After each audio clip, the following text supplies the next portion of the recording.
Welcome to Big Podcast, International Women's Day 2025 campaign, Accelerate Action, emphasizes on accelerating action and the urgency of making faster pace for gender equality.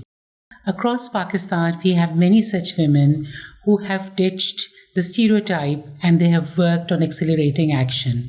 For this purpose, Big Podcast has brought in many such women to inspire our younger generation. Today we have with us Sayyida Shehrbano Naqvi. She was born in Faisalabad. She's an assistant superintendent police in defense, and she has done her bachelor's and MPhil both in public policy and governance. Shehrbano, very warm welcome to Big Podcast. Thank you for having me. Most welcome. So before joining police, she was an assistant director at Intelligence Bureau, and after giving her CSS exam, she's here where she is. Shehrbano, you are an inspiration for many young women, and we are very proud of you. Thank you for making time. Shehrbano, we would like to know from you, what is it that women like you can do to accelerate action and to give support to other women who are in your department?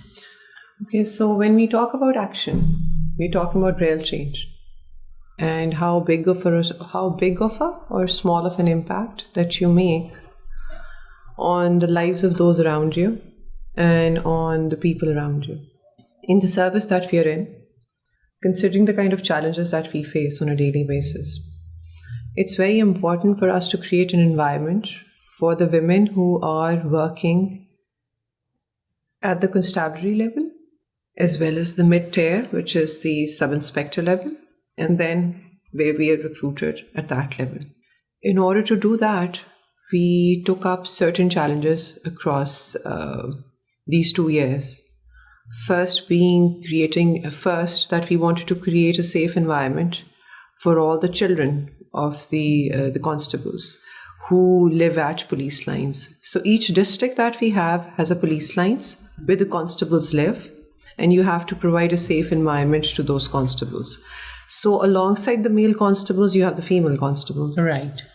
And in order to facilitate those female constables and the children of those female constables, we created a daycare center in Kila Gujjar Singh Police Lines, Lahore.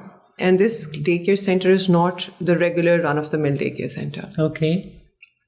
So we collaborated with Interloop. It's an organization in Faisalabad which has heavily invested in taking care of its human resource.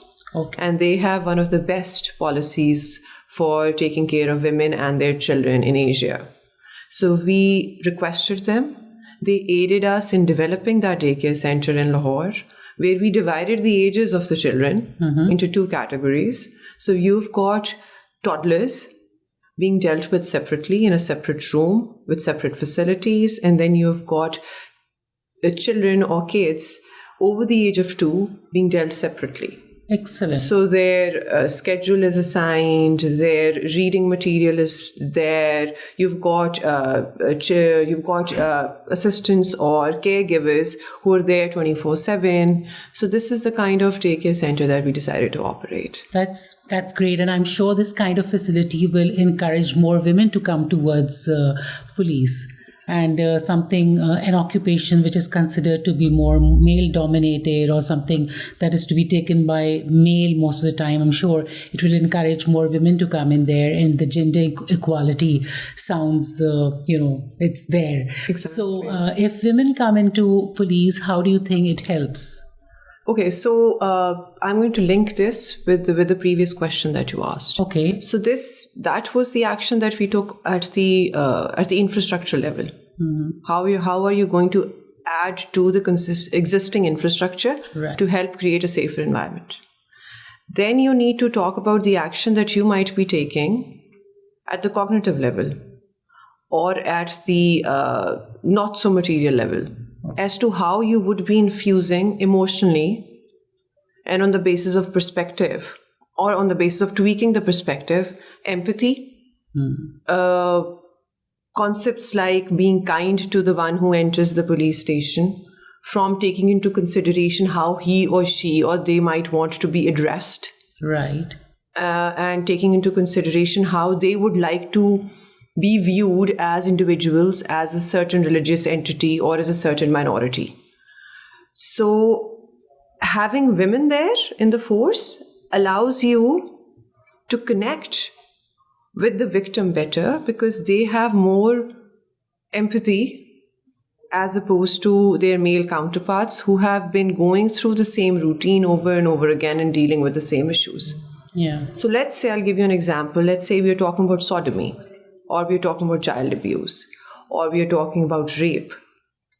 So a female IO or investigation officer would be dealing with the victim differently, would be asking different questions. The victim would be more comfortable in answering those questions in front of a female IU as opposed to a male IU, given our societal Especially the victim considerations. Herself. Exactly. Yeah. And a child. Yes. Yeah. Considering there's a motherly instinct. Agreed. When you have children coming in who've been assaulted or have been sodomized, they connect better with female officers. They tell us things that, they might be reluctant when it comes to, exchanging those notes with a male counterpart, let's say, or a male IO.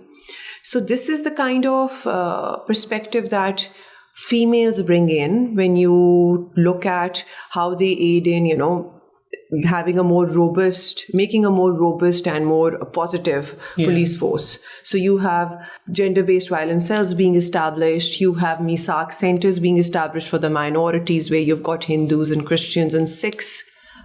Police officials dealing with the minorities. Then you have the Hafez Marakis or the protection centers being established, where you see vulnerable communities coming in. We have so far reunited more than 40,000 children with their families across Pakistan through these Tahafuz centers. So you have the Tahafuz centers outside Data Darbar. You have the Hafez centers outside Lari Adda. So we've identified those soft spots where children tend to come. Yeah. We have placed our men in civil, not in uniform. They identify those children, they pick them up and they send them to protection centers. Okay, and then they connect them with them. Exactly. Okay. So, and then prior to this, we never would have thought that we would have had a holding center like they have abroad. Right. So we saw this concept where in the European countries that a children curfew is imposed after certain hours. So a child of a certain age is not allowed to roam outside without their guardian. Okay. So Sheherbano, coming into police is, like I've said, it is, it's usually taken as more of an unusual occupation or a career for a woman or young girls to come in. So if younger girls want to come towards this career or take it as a career, so what do you suggest them? I mean, what will be the motivation for them to think about? So you're looking at a life which allows you to shed all gender stereotypes and which allows you to be yourself completely and help others. For me, this is the best it could have gotten. This is the best that I wanted to do. This is where I wanted to be. So for women out there, or for young girls out there, they need to realize that if they're truly willing to make a mark, if they truly want to step out of their comfort zone, and if they truly want to see, because these kind of jobs allow you to introspect a lot as well. Yeah. So you've got a roadblock, and a dead body has been placed in the middle of the road, and people are crying. It's a very crass picture to paint, but I'm painting it in order to make young girls realize that this is the kind of pressure that you're dealing with. Yeah, so you have to have emotional intelligence and the wit and the presence of mind. This takes me to the incident that made you really very popular, Ichra incident, where you were you were able to save that woman who was under a very difficult time because of the misunderstanding of what was written on her clothes. So, Sheherbano, the action that you took at that time, was it the bravery or was it the presence of your mind? At the academy, we are taught that you have to deliver. Yeah. And you have to ensure that the person whose life is in jeopardy is not killed. So I think I would say that it was the presence of mind. It's how you train yourself. It's how you perceive a situation. Okay, so there's going to be a mob. There's a girl there. You have to take her out. You have to placate the mob, and you have to ensure it was not just the woman. It was her husband as well. Okay. So 2 of them were present. Yeah. And at that time, we decided that woman is going to be taken out from here, and then the other person, the other SHO, is going to take the husband out. पीछे से चुप करके निकाल के ले जाए. इससे पहले जब हमें ऐसी सिचुएशन नजर आई थी, तो a young guy had committed blasphemy, let's say around 14-15 years, same locality. Okay. It's a very religiously orthodox area. Right. And his mother and his sister were there. So we entered the house, the mob is outside, they're crying because they thought that they would be killed. Okay. So we made them wear burqas. We made our men wear burqas. We put them on the bikes and we were like, just sit behind them. So we had a police officer, a man in a burqa, and then that woman in the burqa. Then we had a police officer, a man in the burqa, and then that girl in the burqa. Okay. And then we got them out. So it's actually the presence of mind. Exactly. Yeah. It's how and you then the deal with the bravery, of situation. course, has to be there because it goes along with your, the position and the occupation that is there. But, the whole incident that when it goes, and when I think of it, you manage to keep a very calm and a very, kind of a flat face throughout. How do you do that? You can't be faced.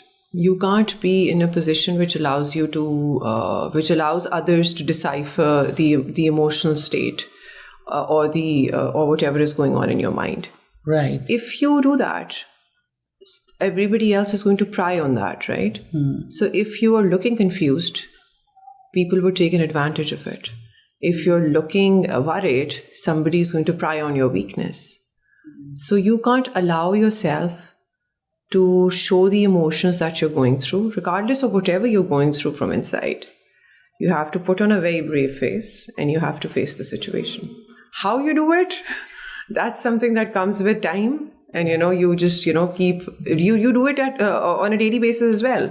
Yeah. With people around you in different professional settings. With time and with practice. And I think it's mostly you have to have that kind of intention also. And once you have that intention, it just happens. And I think it goes with the personality also, and you have it in you. अच्छा, हमें ना एक चीज़ सिखाई जाती है, वो ये कि आप ऑटो पे चल रहे हो. हम आधी से ज़्यादा ज़िंदगी अपनी ऑटो पे चल के गुजार देते हैं. हम उठेंगे, वील चेक का मोबाइल 40 मिनट से 50 मिनट्स हमारे बेड में गुजर जाएंगे. उसके बाद हम कहेंगे ओ हमने जाना है काम पे. We'll take a shower, we'll have a breakfast. We won't be mindful of what we are doing. Exactly. So you have to be, once you step out of the house, you have to tell yourself, I do that, कि अब जिस आदमी से भी मेरा interaction होगा या जिस खातून से भी मेरा interaction होगा वो professional basis पे, it has to stay professional. Yeah. So yes, you're absolutely right that the intent needs to be there. Yeah, because once the intent is there, then it automatically seeps in and comes in. So, Shehbanu, I was reading about you that you are very passionate about animals also.